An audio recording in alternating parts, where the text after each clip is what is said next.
భీమరావు ఇలాంటి వాడంటే నా మనసు మాత్రం ఒప్పుకోవడం లేదు.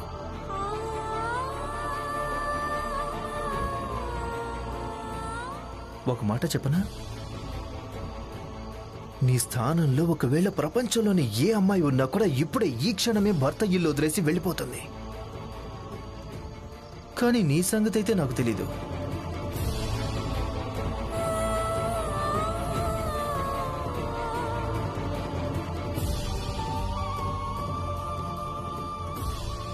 ఒక ఉపాయం ఉంది.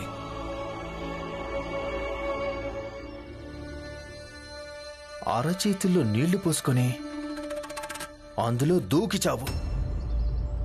ఎందుకంటే ఎవరి భర్త భీమరావు లాంటి వాడో తను దూకి చావడమే మంచిది.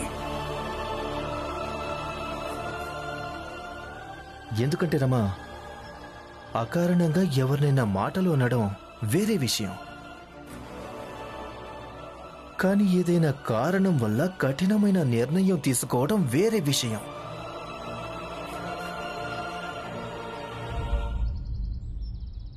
నాకు కూడా చూడాలనుంది.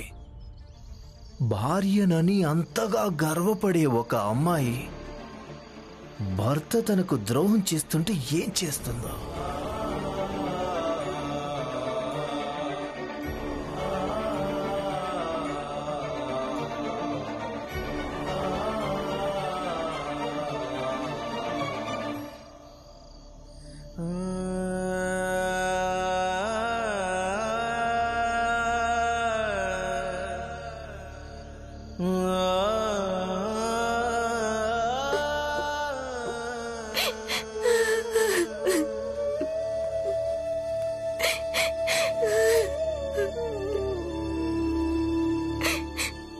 మీరిలా చేస్తారనుకోలేదు. మీరు నాకు ద్రోహం చేశారు.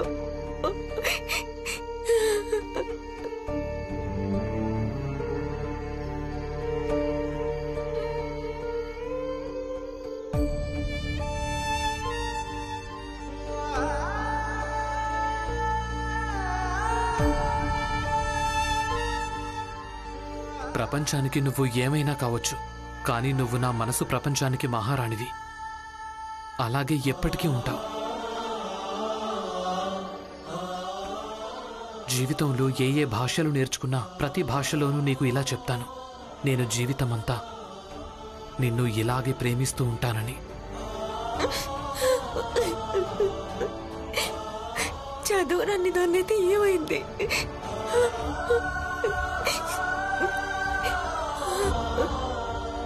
నేను మీలాగా తెలివైన దాన్నేం కాదు. అయితే ఏమైంది?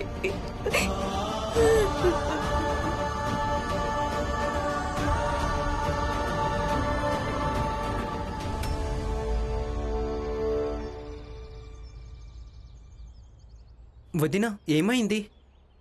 ఏం లేదు. నువ్వెక్కడేం చేస్తున్నావు? మిమ్మల్ని అలాగే భీమన్నయ్యని రాంజీ బాబే వెతుకుతున్నాడు. ఎందుకు? మీకు తెలిసిందే కదా, మన జాతి వాళ్ళు నగరపాలక సంస్థలో మాట్లాడడానికి వెళ్లారని. వాళ్ళంతా తిరిగొచ్చారు. వాళ్ళని ఏ అధికారి కలవలేదంట. ఇంకా వాళ్ళు నిర్ణయించుకున్నారు వాళ్ళు ఇంకా ధర్నా చేస్తారని. అందరూ ఏ ప్రదేశంలో ధర్నా చేయడానికి కూర్చున్నారంటే దీపాల్లో నూనె పోసే కార్మికుడు భీమన్నయ్యను అవమానించిన ప్రదేశంలో. భీమన్నయ్య ఎక్కడున్నాడు? మీ భీమన్నయ్య పార్క్ లో కూర్చొనున్నాడు. వెళ్ళు, ఆయనకి ఈ విషయం అంతా చెప్పు. నేను వెళ్తున్నాను.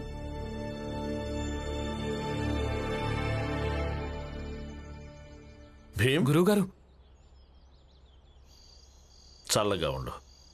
భీమ్, ఇందాక దారిలో కొందరు మాట్లాడుకుంటున్నారు.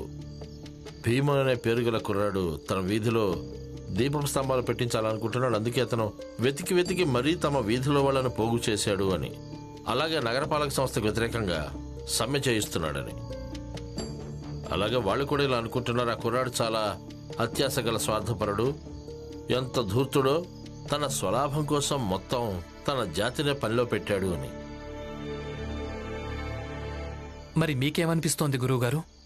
వెలుగు గురించి మాట్లాడుతున్న శిష్యుడు తన గురువు యొక్క దృష్టిలో ఎప్పుడైనా చెడుగా కనిపిస్తాడా చెప్పు? అయినా ప్రపంచం ఏమైనా అనుకోని ఒకసారి నిన్ను సన్మానించడానికి నాకు అవకాశం దొరికింది. అప్పుడు హై స్కూల్ పరీక్షల్లో నువ్వు అద్భుతమైన మార్పులు తీసుకొచ్చావు. ఇక ఈ రోజు నిన్ను నేను మరోసారి సన్మానిస్తున్నాను. ఎందుకు చేస్తున్నానంటే ఎందుకంటే నువ్వు మళ్ళీ అద్భుతం చేయడానికి ప్రయత్నం చేసావు కాబట్టి.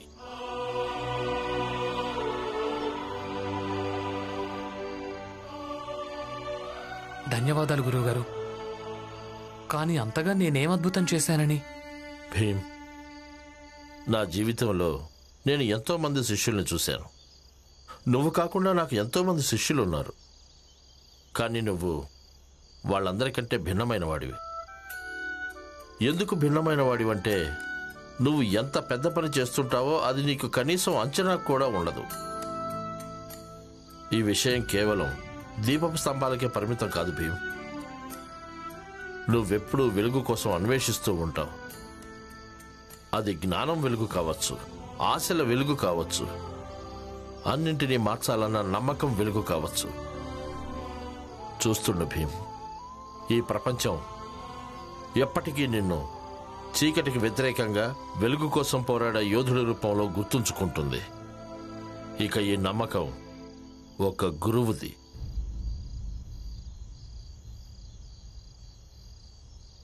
గురువుగారు, నా మొదటి గురువు మా అమ్మే. తను ఏం నేర్పించింది అంటే ఏ వ్యక్తి అయినా మోకాళ్లకు దెబ్బ తగలకుండా నడవటం నేర్చుకోలేడు అని. ఇక రెండవ గురువు మా నాన్నగారు. ఆయనే జ్ఞానం, పుస్తకాలు, చదువు మార్గం చూపించారు. తర్వాత నాకు అంబేద్కర్ గురువు గారు దొరికారు. ఆయన నాకు తన పేరునిచ్చారు. అలాగే ఇది కూడా నేర్పించారు, ఒకవేళ నేను పోరాటం చేస్తూ ఉంటే జీవితంలో ఏదైనా సరే చేయగలనని. తర్వాత ఇక్కడ బొంబాయిలో నాకు మీరు దొరికారు. గురువుగారు, మీరు నాకు ప్రతి క్షణం ధైర్యాన్ని కలిగిస్తూ ఉంటారు. అలాగే ఇది కూడా నేర్పిస్తూ ఉంటారు, నేను నా జీవితాన్ని ఖచ్చితంగా సార్థకంగా మార్చుకుంటానని. గురువుగారు, నాకు మీ గురువులందరూ దొరికారు. మీ కారణంగానే నేను ఏదైనా ఆలోచించగలను, ఏదైనా మంచి చేయగలుగుతున్నాను. ఈ భీమ్రావు మీ గురువులందరికీ రుణపడి ఉంటాడు గురువుగారు.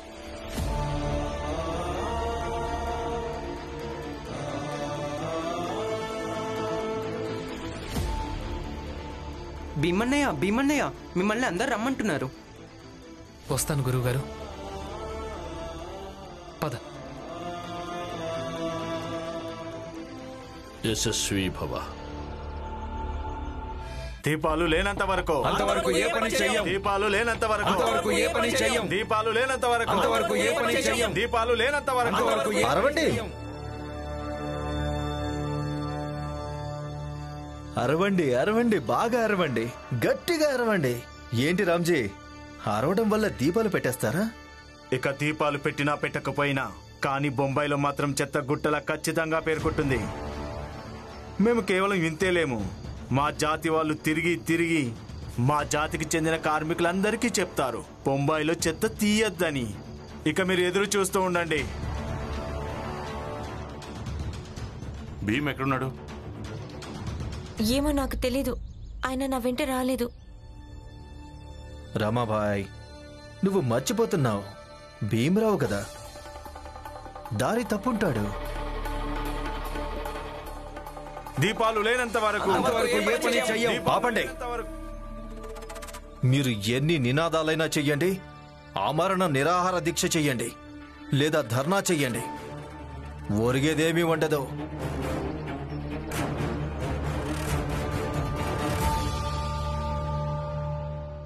మీ అందరికీ మనస్ఫూర్తిగా ధన్యవాదాలు. మీరు మీ హక్కు కోసం గొంతెత్తడానికి సిద్ధపడ్డారు. మీరేం కంగారు పడకండి. మీ ఈ గొంతు కొన్ని గంటల్లోనే ప్రభుత్వానికి చేరుతుంది. దాంతో ఏదో ఒక పరిష్కారం తప్పకుండా దొరుకుతుంది. రమ్మా, వీళ్ళందరి కోసం ఛాయ్ ఏర్పాట్లు చూడు. అవునన్నా, మేమిద్దరం వెళ్ళి ఛాయ్ పెట్టించి తీసుకొస్తాం. పద. లేదు మామయ్య, నేనొక్కదాన్నే వెళ్తాను.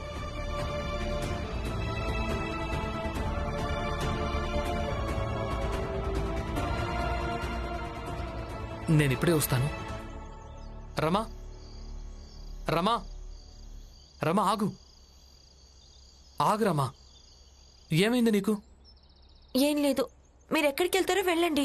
ఎవరిని కలుస్తారో కలవండి. నేను చాయ్ పెట్టడానికి వెళ్తున్నా. అంటే నేను ఆ గోమతిని కలవడానికి వెళ్ళాను, అందుకే ఇంత కోపంగా ఉన్నావు కదా. కానీ ఆ గోమతి కలవనే లేదు.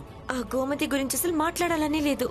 మీరెళ్ళి మీ పని చేసుకోవచ్చుగా. చూడు రమా, మనం దీని గురించి మాట్లాడాల్సి ఉంటుంది. నాకేం మాట్లాడాలని లేదు. చెప్పేది విను, నేను కొంచెం మాట్లాడాలనుకుంటున్నాను. చాయ్ పెట్టడానికి మీరైనా వెళ్ళండి, లేదంటే నేనైనా వెళ్తాను. రమా, రమా. ఇక రమకు నిజం చెప్పక తప్పదు. మీరు నమ్మండి నమ్మకపోండి, భీమ్కు చేతబడి చేయడం ఖచ్చితంగా తెలుసు. చూశారుగా, సమ్మె చేయడానికి అందరూ సిద్ధపడిపోయారు. నేను నమ్ముతున్నాను. ప్రభుత్వం అందరినీ ఉద్యోగాల నుంచి పీకేస్తుంది. అప్పుడు భీమ్కు పోయేదేముంది? తను మాత్రం కాలేజీకి వెళ్తూ చదువుతూ ఉంటాడు. పాపం వాళ్ళ జీవితాలే నాశనం అయిపోతాయి. వీళ్ళందరి జీవితాలు తర్వాత నాశనం అయిపోతాయి. కానీ మీరంతా ముందే మీ సమయాలని వృధా చేసుకుంటున్నారు. ఎప్పుడు చూసినా పని పాట వదిలేసి ఒకటే మాట్లాడుకుంటూ ఉంటారా? మీరంతా ఎంత తలకిందులుగా మాట్లాడుతూ ఉంటారో. మీ అందరి జీవితాల్లో ఏదీ సవ్యంగా ఒక క్రమ పద్ధతిలో ఉండదు. గుర్తుంచుకోండి.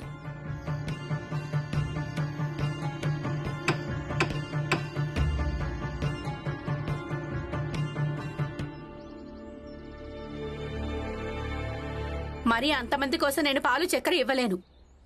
అంతేకాదు, కావాలంటే వెళ్ళి మీ మావయ్యకు చెప్పు, స్వయంగా వచ్చి నాతో మాట్లాడమని. 10-12 గ్లాసుల వల్ల కొంపలే మునిగిపోవు జీజాబాయ్. నువ్విది ఆలోచించు. మన వీధి మొత్తంలో దీపపు స్తంభాలు పెట్టినప్పుడు ఆ సంతోషంలో మన సహాయంతో పెట్టిన చాయ్ ఇప్పటికీ తలుచుకోవడం జరుగుతుంది. పాలిస్తున్నావా లేక ఎక్కడి నుంచైనా తీసుకురావాలా? అయితే పాలెక్కడ పెట్టామో రమకు తెలుసు కదా వదినా, వెళ్ళి పెట్టుకోమను. వెళ్ళు. ఒక్కసారైనా సంతోషంగా ఉండు.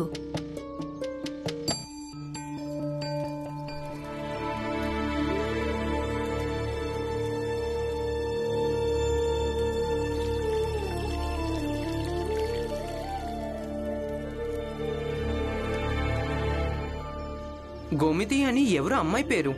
అంటే ఈ ఉత్తరాన్ని భీమనే కోసమే ఎవరో అమ్మాయి రాసింది. 10వ తరగతిలో మేమిద్దరం ఒకరికొకరం కలిసాం. అలాగే ఒకే క్లాస్లో చదువుకుంటూ ఉండేవాళ్ళం. తను అందంగా ఉండేదా? తన ముక్కుని నేను ఎప్పుడు కూడా టమాటా అని పిలుస్తూ ఉండేవాణ్ణి.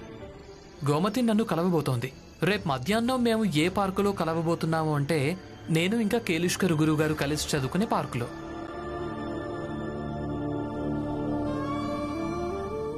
నీ స్థానంలో ఒకవేళ ప్రపంచంలోని ఏ అమ్మాయి ఉన్నా కూడా ఇప్పుడే ఈ క్షణమే భర్తను వదిలేసి వెళ్ళిపోతుంది.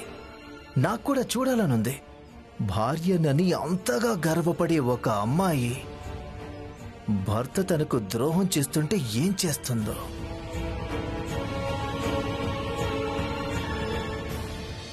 దీపాలు లేనంత వరకు, దీపాలు లేనంత వరకు, దీపాలు లేనంత వరకు, దీపాలు లేనంత వరకు, దీపాలు లేనంత వరకు. చాలు, ఆపండి. మీరంతా శాంతియుతంగా పనిలోకి తిరిగి వస్తారా లేదా? ఇదే అధికారుల చివరి ఆజ్ఞ. మీరు ఎంతవరకు మా వీధిలో దీపాలు పెట్టరో అంతవరకు ఎవరు పనిలోకి రానే రారు. నువ్వు వెళ్ళి మీ అధికారులకు చెప్పు. అధికారులు ఏం చెప్పారంటే, ఒకవేళ మీరంతా ఇక్కడి నుంచి లేవకపోతే ఉద్యోగాల్లోంచి తీసేయాల్సి వస్తుంది. సార్, వీళ్లను ఉద్యోగాల్లోంచి తీసేయడం అంత తేలికైన విషయం కాదు.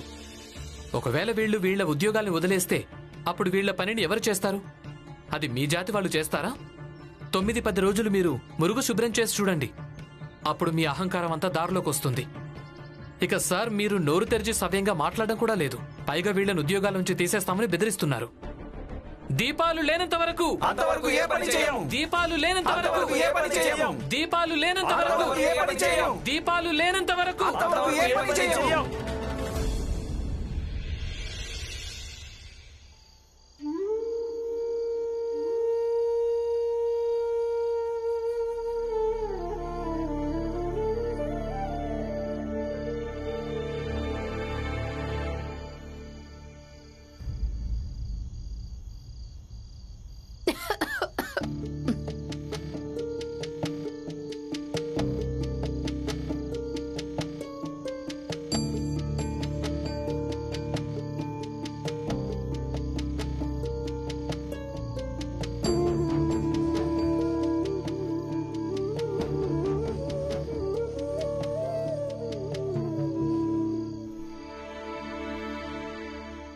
ఏమైందక్కా? పదండి. ఎక్కడికి? పదండి.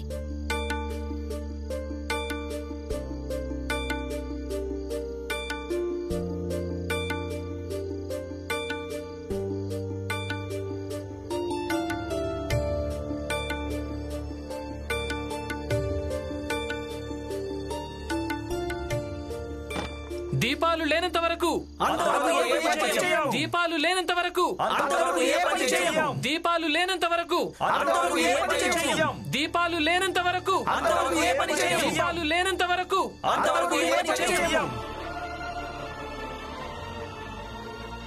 ఇందులో ఏం రాస్తుందో ఎవరు పంపించారో నువ్వు చదువుకుంటేనే కదా నీకు తెలిసుండేది. ఆ గోమతి ఎక్కడ కలిసింది? 10వ తరగతిలో మేమిద్దరం ఒకరికొకరం కలిసాం. అలాగే ఒకే క్లాస్లో చదువుకుంటూ ఉండేవాళ్ళం.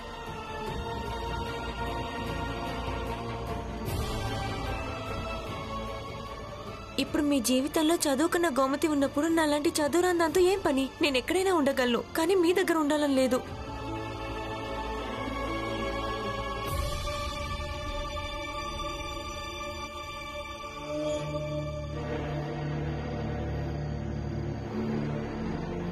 అభినందనలు.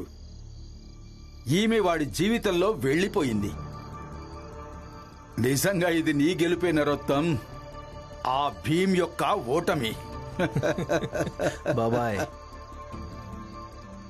ఇది కేవలం చిన్నపాటి గెలుపంతే. సమస్య ఇంకా పరిష్కారం కాలేదు. గోమతి ఆట ఇప్పుడే మొదలయ్యింది. ఆట చాలా దీర్ఘంగా సాగుతుంది. ఉదయం అయ్యేదాకా ఎదురు చూడండి. ఒక్కసారి ఈ రమను భీమ్రావు జీవితంలో నుంచి వెళ్ళనివ్వండి, తర్వాత చూడండి.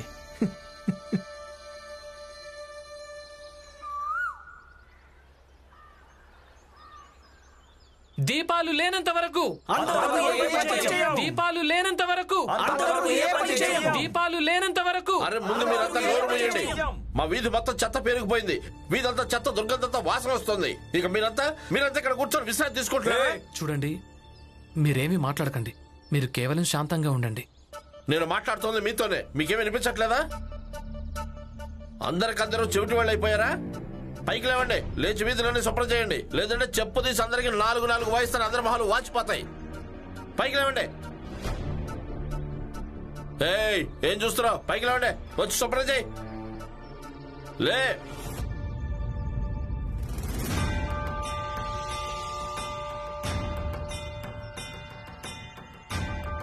త్వరగా పదండి, త్వరగా రండి.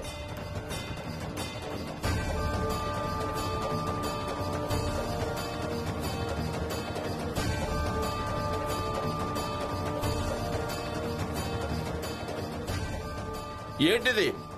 మీరు ఒక్కటి కొడితే మేం 10 కొడతాం. కొట్టి చూడండి, ఎముకలన్నీ కూడా పిండైపోతాయి. అవును, ఎముకలన్నీ పిండైపోతాయి. ఆగండి, చెప్పులు కింద పడేయండి.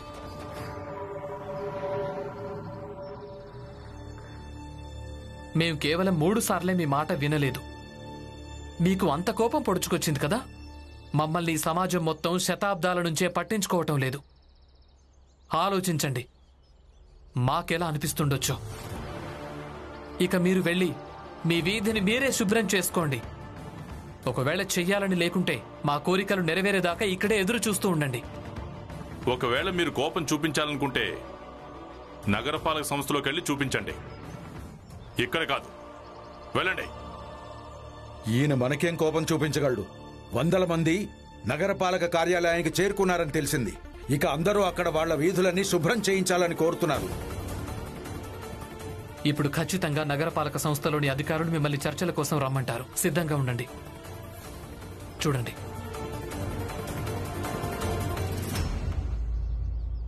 వినండి, మీ అందరినీ అధికారులు మాట్లాడటానికి రమ్మన్నారు. ఇప్పుడే, ఈ క్షణమే. పదండి పదండి సోదరులారా, పదండి. వీళ్ళ అధికారికి మనం ఎందుకు భయపడాలి? పదండి.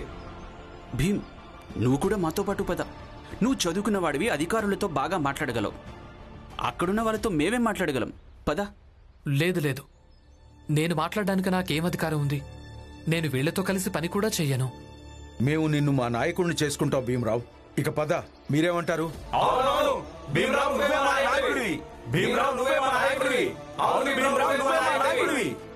వెళ్ళి బాబు, కానీ నాయకుడిలా మారి కాదు.